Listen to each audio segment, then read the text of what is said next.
Guys, आज के इस वीडियो में मैं बात करूंगा जैसे crestfallen, hedonistic, disparage, ambiguous, beeline, aversion, sweltering, poison somebody's ears, unequivocally, play the fool. Total 15 words के बारे में बात करूंगा जिनमें फ्रेजल वर्ब्स भी होंगी, इडियम्स भी होंगी। तो हमारा पहला वर्ड है हेडोनिस्टिक। ये एक एडजेक्टिव है। इसका मतलब होता है कि कोई पर्सन है जो कि अपनी लाइफ में मज़े करने को पहली प्रायोरिटी देता है। मतलब उसके लिए अपनी लाइफ में मज़े करना बहुत ज़्यादा इंपॉर्टेंट होता है, उसको फर्स्ट इम्पोर्टेंस देता है।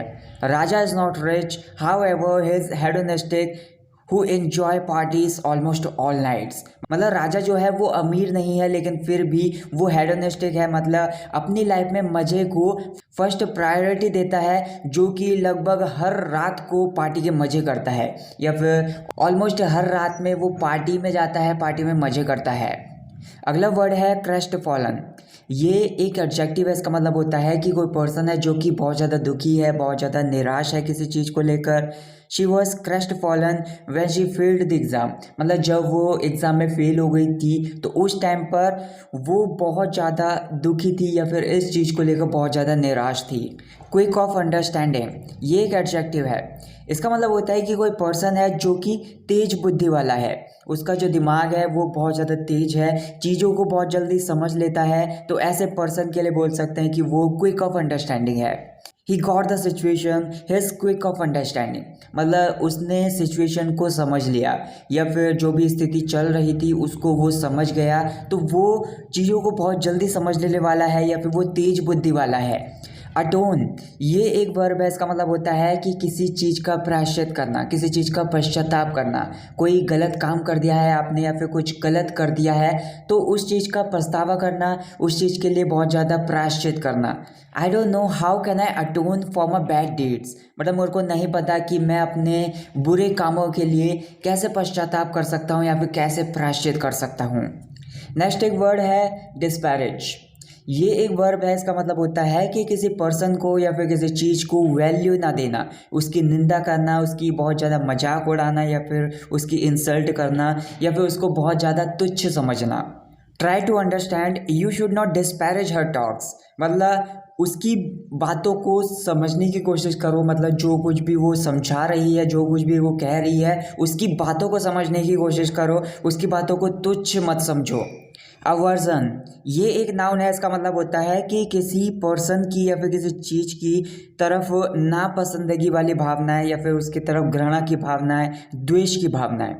तो जैसे एग्जांपल है, I am vegetarian so I have strong aversion for eating meat. मतलब मैं एक ऐसा पर्सन हूँ जो कि शाकाहारी हूँ। तो मतलब मीट खाने के ऊपर या फिर मीट खाने की तरफ मेरे अंदर बहुत ज़्यादा नापसंदगी वाली भावनाएं हैं या फिर मीट खाने वाली जो भावनाएं होती है उस चीज़ के लिए कि मैं बहुत ज़्यादा घृणा करता हूँ। अगला वर्ड है ambiguous.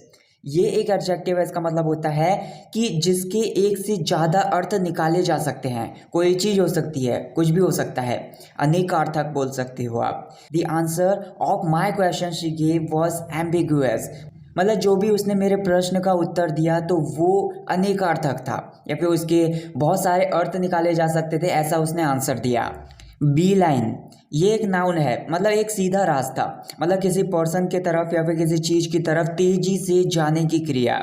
I was lethargic today so I made a bee line for my bed on reaching my home.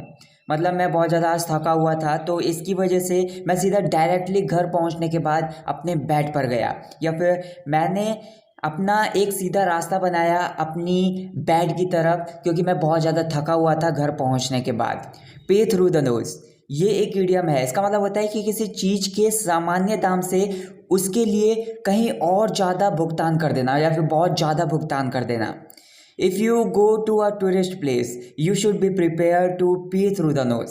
मतलब अगर तुम किसी टूरिस्ट प्लेस की तरफ जाते हो या फिर कोई भी टूरिस्ट एरिया में जाते हो तो तुम्हें पहले से ही तैयार होना चाहिए कि जो चीज़ें होती हैं वहाँ उसके सामान्य दाम से उसके लिए कहीं और ज़्यादा भुगतान करने के लिए, मतलब तुम्हें पहले से तैयार हो जाना चाहिए कि वहाँ पर जो चीज़ें होंगी वो सामान्य दाम से वो और भी ज़्यादा महंगी मिलेंगी। तो इस चीज़ के लिए तुम्हें पहले से ही तैयार हो जाना चाहिए। नेक्स्ट हमारी एक इडियम है, पॉइजन समबडीज ईयर्स।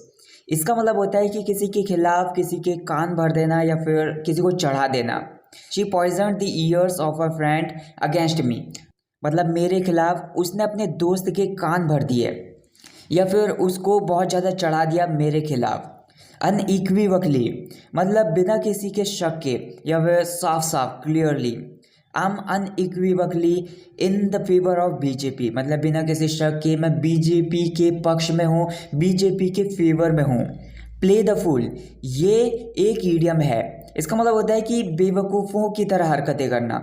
जैसे एग्जाम्पल है don't play the fool when you are around my family, मतलब जब आप मेरी फैमिली के आसपास होते हो, मेरे परिवार वालों के आसपास होते हो, तो उस टाइम पर बेवकूफ़ों की तरह हरकतें मत करो।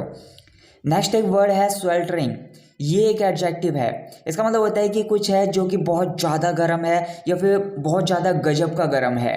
It was sweltering in the afternoon today, मतलब आज दोपहर में बहुत ज़्यादा गर्म था या फिर हद से ज़्यादा गर्म था।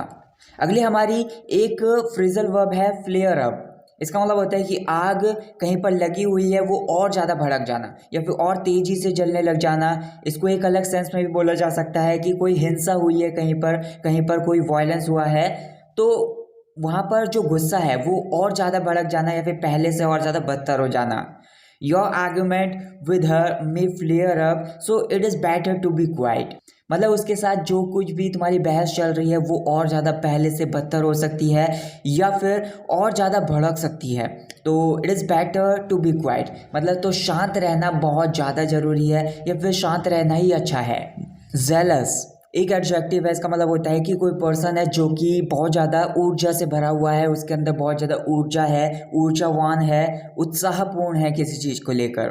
For example many jealous supporters of Amritpal Singh are arrested, तो यहाँ पर ये बोला जा रहा है कि अमृतपाल सिंह के जो सपोर्टर्स थे, बहुत सारे सपोर्टर्स को गिरफ्तार कर लिया गया है। So that's it for this video. I hope आपने इस वीडियो से कुछ नया सीखा होगा। जो कुछ भी आपने इस वीडियो से नया सीखा है उसको मुझको कमेंट करके बताएं। अगर वीडियो पसंद आई तो वीडियो को ज़्यादा से ज़्यादा लाइक और शेयर कर देना, चैनल को सब्सक्राइब भी कर लेना।